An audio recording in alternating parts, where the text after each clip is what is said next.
Guarantee দিয়ে বলতে পারি গরুর মাংসের এই রেজালাটা রান্না করলে যে কেউ আপনার রান্নার ভক্ত হয়ে যাবে এবং প্রশংসা করতে বাধ্য হবে। সকল মশলার সঠিক পরিমাণ সহ একদম নিখুঁতভাবে দেখিয়ে দিয়েছি। খুবই সহজভাবে নতুনরাও রান্না করতে পারবেন, তবে প্রথম থেকে শেষ পর্যন্ত স্টেপ বাই স্টেপ ফলো করতে হবে। এখানে 1 কেজি পরিমাণ হাড় এবং চর্বি সহ গরুর মাংস ধুয়ে পরিষ্কার করে নিয়েছি। পরিমাণ মতো লবণ দিয়েছি, 3টা তেজপাতা, 3 টুকরো দারুচিনি এবং কয়েকটা এলাচ থেতলিয়ে দিয়েছি। 1 টেবিল চামচ পরিমাণ মরিচের গুঁড়া, 1.5 টেবিল চামচ পরিমাণ হলুদের গুঁড়া, 1.5 টেবিল চামচ পরিমাণ ধনিয়া এবং জিরার গুঁড়া দিয়েছি। 2 টেবিল চামচ পরিমাণ আদা বাটা এবং 2 টেবিল চামচ পরিমাণ রসুন বাটা দিয়ে দিচ্ছি। একদম মেজারমেন্ট কাপে মেপে 1 কাপ পরিমাণ পেঁয়াজ কুচি দিয়ে দিচ্ছি এবং 1 কাপ পরিমাণ সরিষার তেল দিয়ে দিচ্ছি। আপনারা চাইলে সয়াবিন তেলও দিতে পারেন। এখন সবগুলো ভালো করে হাতে এভাবে মাখিয়ে নিচ্ছি।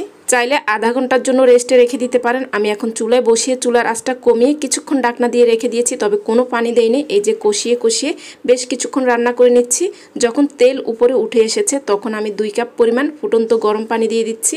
আর কোনো পানি দিব না, এই পানিতে রান্নাটা হয়ে যাবে। চুলার আঁচটা কমিয়ে একেবারে 50% মাংস সেদ্ধ হয়ে যাওয়া পর্যন্ত অপেক্ষা করব। এই দিক দিয়ে রেজালার মেইন মশলাটা আমি বানিয়ে নিচ্ছি।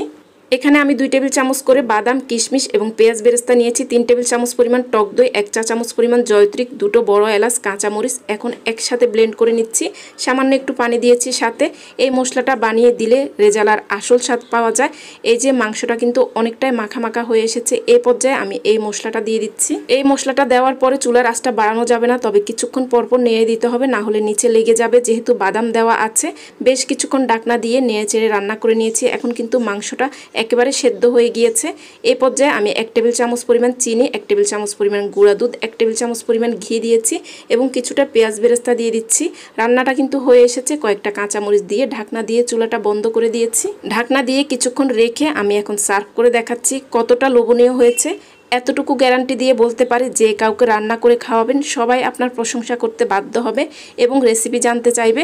ভালো লাগলে অবশ্যই ভিডিওটি শেয়ার করে দিবেন। আজকে এই পর্যন্ত।